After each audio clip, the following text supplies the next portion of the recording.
Express entry, a buzzword for all individuals who are seeking to come to Canada through an economic immigration program. But I find that not a lot of people actually understand what the Express Entry program is all about. So today I want to clear up some of your confusion, and hopefully by the end of this video, you will be clear on what Express Entry is about, and then you can make an assessment if this would be the program for you.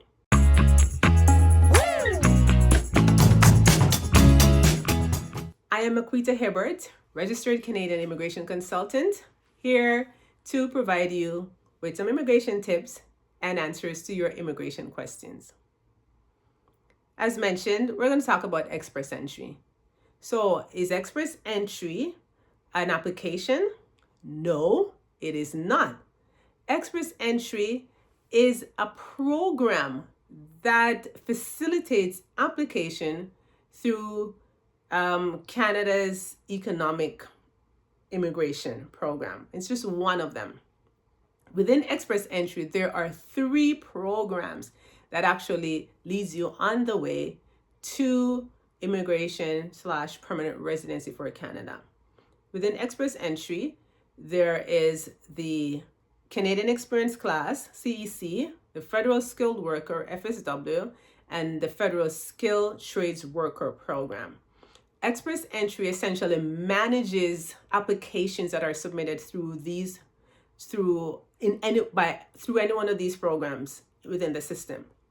So what happens is the first step is that you have to create what is called a profile. And the profile is what you use to show that you are actually interested in coming to Canada because you have certain skills, education, qualifications that Canada requires and that would benefit Canada. So you're essentially saying, this is what I have to offer, this is what you want, consider me and invite me to apply for permanent residency in Canada.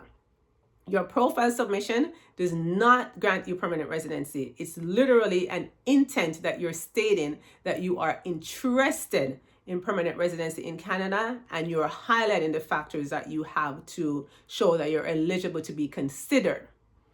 So once you submit your information in your profile, IRCC, the system, will then determine what program requirements you do meet. So do you meet requirements for the FSW, CEC, skilled trades, and sometimes you can meet the requirements for all of them. But whatever it is, then the system will calculate your points and let you know that yes, you are an eligible candidate. You are now entered into the pool of candidates. Some of the things that you are required to have to even be eligible to submit a profile: language test results. So you have to do a Canadian immigration language test. So it's a language test required for Canadian immigration to determine if you actually meet the requirements for the language requirements. Don't be fooled that because you are from an English-speaking country, or because you have a master's degree or a bachelor's degree or a diploma and you speak English well, that you do not need to do this language test, or it's not that important. It is very important, because if you do not score a certain mark on the language test, you won't even be eligible to enter the pool of candidates. So you need to ensure that you score what's required for your program, and different programs have different score levels of language that they require. So if you do a language test, you have to put forward your education. So if you did your education outside of Canada, then you're going to have to apply for an educational credential assessment. That is where they're going to assess your education to see how it compares to Canadian education to determine if you are in fact eligible for this program. Then you need to show forth your work experience. What do you have to offer? What kind of experience do you have? The more work experience you have, the more points you will get. And I should say you are getting points for each of these areas. It's distributed, and at the end they'll total everything to give you your final score. You do get points for your language. The higher your language test results, the more points. The more education you have, the more points. So a person who has a bachelor's degree trumps a diploma, a master's degree trumps a bachelor's. So you get more points for the more education that you have. And then your work experience. If you are in Canada working, or if you've worked in Canada, you would be eligible for the Canadian Experience class. And that is the only way that you are eligible under Canadian Experience class, is if you have worked in Canada for at least 1 year. If you have never worked in Canada, then your only potential could be the skilled trades, or if you meet certain other requirements, or the federal skill worker program for out of Canada individuals. CEC only if you've worked in Canada, because it's the Canadian Experience class of applicants.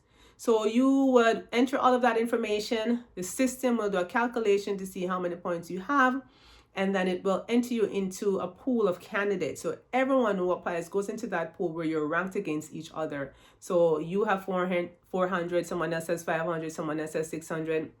You're all in the pool waiting for IRCC to make a selection and hoping that you will be selected. IRCC does selections at times when we do not know when they're going to do them. So you could say they're random. We don't know.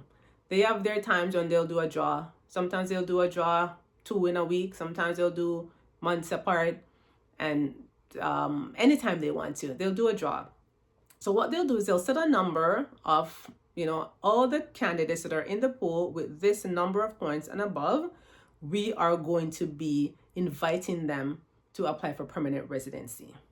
So one thing I want to say, the term express entry, you could get into the pool today and they do a draw tomorrow and you get selected to apply for permanent residency. That's how fast things can happen. So if your points, when all the calculation is done, is very high, you stand a very good chance. Today in 26 January, you want to have above 500. If you have above 520, you're in a really good position. If you have above 520, but above 500 is the key. Then there are also category-based draws that they have, which I'll have to talk about another time, for different occupations, and those points tend to be lower.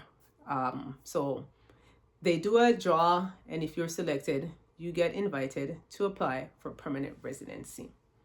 So essentially, that is what the express entry management system is all about. If you are an individual looking to immigrate to Canada, and some people will say sponsor yourself to Canada, then express entry is one way that you'll be looking towards. So that's where you want to get your language test done, get your credential assessed if you have outside Canada education, and then you want to create a profile and hope for the best. Hope that you'll get enough points and they'll do a selection, and then you'll be invited to apply for permanent residency. So that's essentially how the express entry system works. It's just, one of Canada's economic programs, economic pathways to PR.